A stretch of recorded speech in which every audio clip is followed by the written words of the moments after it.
मौसम कितना अच्छा हो रहा है ना मरियम साहिबा। हाँ वाकई। तो क्यों ना आज हम अपना नाश्ता जल्दी कर लें। ठीक है, गार्डन में चलते हैं फिर। मरियम आपा, मैं जा रही हूँ। ठीक है सबा, तुम जाओ। लगता है कि इस घर में नसरीन को ही इजाजत नहीं है बाहर जाने की। फातिमा, ये बातें करना छोड़ दो अब। सबा नसरीन की तरह बार बार नहीं जाती। अभी इंश्योरेंस के कागजात के लिए जा रही है वो।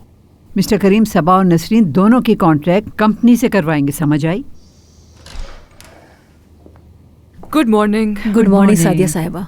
मरियम, क्या तुम नाश्ता तैयार करके गार्डन में ला सकती हो? जी सादिया साहिबा, अभी हम यही बात कर रहे थे।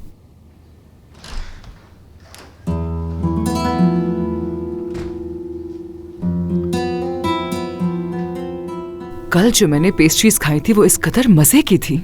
आमतौर पर मुझे पेस्ट्रीज पसंद नहीं है, लेकिन कल रात तो मैंने आधी प्लेट खत्म कर दी थी। ये तो अच्छी बात है, मगर वो मैंने नहीं बनाई।